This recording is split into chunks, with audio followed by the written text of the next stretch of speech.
A student's stream choice at the end of class 10 is often met with a lot of anxiety, doubts, and confusion. Even though CBSE students need to choose between these three streams, science, commerce, and humanities, there are still many additional choices to be considered, like which optional subject to choose, what is the right combination of subjects for my career, and even should I offer a sixth subject or not. The last question is one that puts many of our students in the riddle, and the concept of sixth subject is still unclear to many students and parents, and there are many questions associated with this topic, and that's what is going to be the subject of this video today. Hi, my name is Akshay, and if you're watching this come to the channel for the first time, I would like to welcome you and share you that don't worry if you're confused about your career journey. This confusion is natural because there are so many options, as well as we are not aware about ourselves. The key to career selection, I believe, is an understanding about self and also understanding about the different options and then making the perfect match. If you want to understand more about it, I would invite you to go to my website jakshay.com or careervisionhub.com, where you could get more insight into the concepts of career selection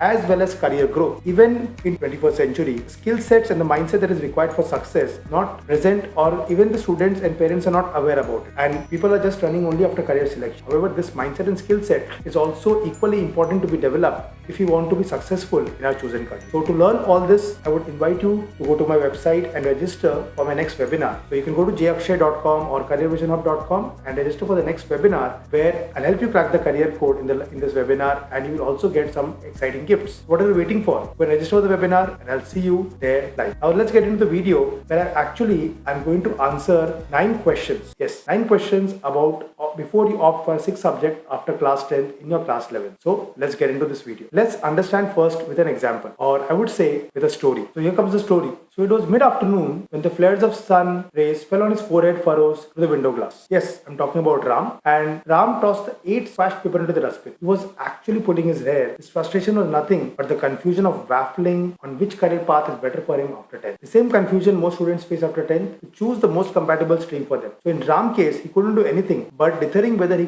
should opt for the additional sixth subject or not. Later, Ram went to a nearby shop to buy some item. There, the shopkeeper asked him to wait as he noticed something. Ram was quietly observing the shopkeeper. The shopkeeper was sorting his newly purchased materials to update the stock. So what is this, all these formalities, uncle? Asked Ram. The shopkeeper replied that to find the solution, the first and the foremost step is to analyze the problem. Here the problem is the stock and to analyze it and to have a proper record of it and measure the same. So Ram is also confused now. He couldn't do about what subject he should take, what stream he should take, and especially even though he had thought about that he would go for science, but he was not very sure whether he should take the sixth subject or not. So wait till the end of this video if Ram is able to get the answer to the question, and maybe you also. So let's look at these questions which Ram had, and probably you also have the same questions. Let me answer those questions for you one by one. And to resolve this confusion of Ram, I'm going to answer the most prevailing and frequently asked questions about opting for a sixth subject in class 11 and 12. Let's look at them one by one. So what actually is the additional subject? So CBSE gives students the option to study an additional subject, that is the sixth subject, alongside the 5 regular subjects in class 11 and 12. So it is not a substitute for a main subject, and is generally opted to compensate for the possibility of scoring low marks in a major subject, or to keep additional career options open. Example, mathematics in case of humanities students. And many schools offer vocational or elective subjects such as physical education, music, Hindi, fine arts, etc. as sixth subjects, while some others also offer academic subjects such as computer science, informative practices, mathematics, biology, and psychology as well. Now, what are the advantages of having a sixth subject? The biggest question in many students' mind is how beneficial would it be for them to opt for a sixth subject? Is there a point to it? The answer is yes. There are certain advantages associated with the sixth subject, but it's not necessary that everyone should take of it. So let's understand what are the advantages and if you should take it. First is, can improve your percentage. So sixth subject can help you improve your overall percentage, especially if you opt for an easier and a high scoring subject. In case your score higher in your sixth subject, the marks obtained it can at certain places substitute your fifth subject in your percentage calculation. Thus, your overall percentage will increase. For example, you opted for physical education in the sixth subject and obtained the following scores: physics 85, chemistry 87, maths 92, English 95, computer science 90, and physical education 96. So that's the overall subject percentage here will be 91% according for PCM, English, and physical education, as opposed to 89.8% with computer science. However, it will depend where you are applying for. If you are applying for a particular university or a course, they should be open to consider the sixth subject like physical education. If they're not able to consider, then you need to go for the 5 subject source. Also, it can increase your career options. So opting for a sixth subject can help you increase the number of career options available to you in some cases. For example, a humanities student may choose to opt for mathematics as a sixth subject subject in addition to the main subjects, that can actually keep the economics career or BA economics open for him, because many colleges, they require you to have mathematics in your class 11th and 12th. Or PCB students may consider opting for mathematics and physical education both. So in such a case, keeping mathematics would open career options in biotechnology and biomedical engineering related fields. Keeping physical education as a sixth subject would act as a backup in case they score low in mathematics and want to save on their percentage. Also, the sixth subject can create a backup option in case you don't score well. Again, going by the last example mentioned above, a sixth subject can prove helpful in case you have opted for a tough fifth subject and you're not sure how well you will be able to score it. So an easier sixth subject can act as a backup if you don't score well in the optional subject. Since your percentage will include the additional subject you score a higher percentage, so your overall percentage will not be affected. Then what are the disadvantages of the sixth subject? So despite its many advantages, one cannot deny that studying a sixth subject is not meant for everyone. So it's not that okay, advantages are, so let me just blindly jump into. There are certain disadvantages associated with studying an additional subject which we should also understand. So let's look at them one by one. The biggest concern about opting for an extra subject is the extra efforts, hard work and the time that we'll have to devote to the study. This is especially true for students who have tougher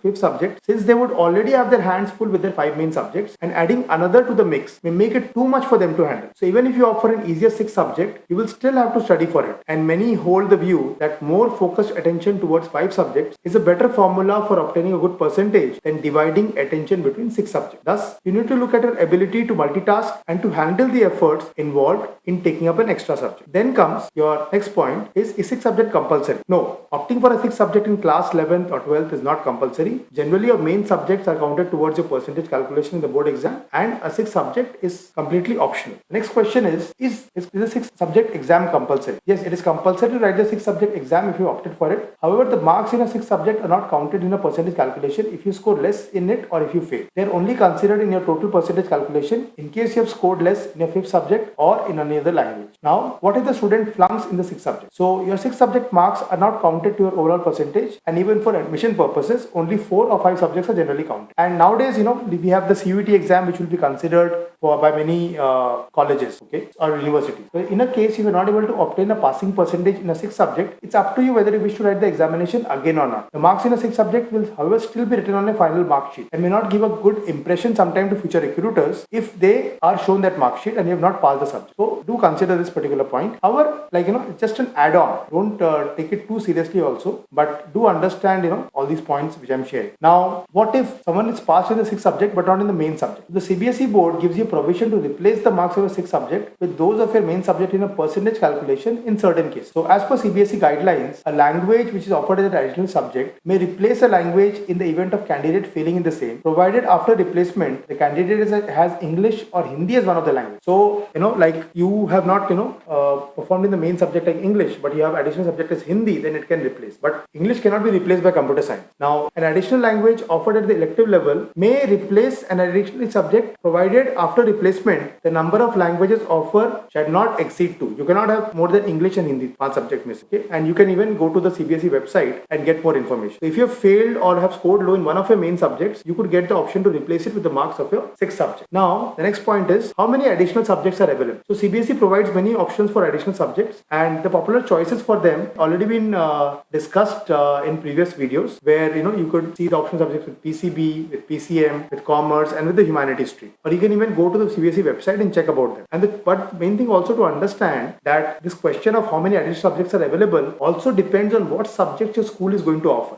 In some schools may not offer all the mentioned options even by CBSE because they may not have that faculty or the infrastructure to facilitate teaching. Then coming to the 9th question, the last question is how class 12 percentage will be calculated. So generally your top 5 subjects will be taken into account for calculating the aggregate percentage in class 10, even if you have 6 subjects. As I mentioned earlier, if you have scored better in a 6th subject, then its marks can be replaced a 5th subject in the total. For example, you have opted for commerce with mathematics stream along with physical education as a 6th subject, and you get marks as business studies 92, economics 90, maths 89, accounts 86, English 95, and physical education 88. Thus the overall percentage here will be 90.8% according for the top 5 subjects. So please note that the criteria for calculating percentage would differ if you are going for admissions. For DU, you have to calculate best of the 4. Now many of the universities of DU are going for CUET, but they're depending on the colleges. If they're going for merit or if they're considering percentages the eligibility criteria, then what kind of combination they would like to consider may differ from university to university. Now, coming back to the story, so Ram got a lot of answers by watching this video in understanding about what actually is an additional 6 subject, its advantages, and the parameters on which the final aggregate will be calculated. So he had already finalized the stream PCM, and now the decision regarding an additional subject got more clear. Among the various additional subjects available for the PCM stream, he found the right one for himself, and he chose computer science as the 6th subject, which will not only unlock many fields for him, but will also work as a backup plan in case his 5th subject which he has as physical education may not work for him, because he's not sure. He has taken physical education as the 5th subject, but he's also thinking what career he will make in that. But he has an interest in computer science, so he is preferring computer science as the 6th subject. So to summarize now, we actually discussed a lot of things about additional subject, about the advantages of the additional subject, the disadvantages, whether it is compulsory or not. No, it's not compulsory. And then we also try to understand, is the exam compulsory? So yes, it's recommended to give the exam, but even if you fail in it, it's not going to, if you pass the 5 subjects minimum, you will be considered passed by CBS. And what if the student flunk in the 6th subject? We also discussed that. Passed in the 6 subjects, marked but scored low in main subject, can it be replaced? What are the different criteria? We discussed that as well. And how many additional subjects are available, which actually depends on your school. And the additional subjects we already discussed in other videos in the past as well. And class 12 percentage, what is the basis of the calculation. So hope the concept of the 6th subject is much clearer to you after going through this particular video, and the decision comes back to you whether you wish to offer the 6th subject or not. And this is one decision that needs to be taken carefully, since you'll have to study the subject for the next 2 years. So don't get swayed by what others are doing, thinking that you need to offer a 6th subject because others are doing it. So consider all the pros and cons that are mentioned in this video. I hope it was helpful. It will be helpful for you. That can actually help you to decide whether the 6th subject is the right option for you or not. So if you like watching this video and it was insightful for you to understand about all the intricacies, and you want to understand more about the science of stream selection, subject selection, then please visit our website to know more information, as well as I would suggest you to comment in the chat box about what was your learning from this video. And also, yes, very importantly, please like, share, and if you find this video valuable, subscribe it if you want to receive the latest career video, the first one in your notification. Thank you very much and all the best.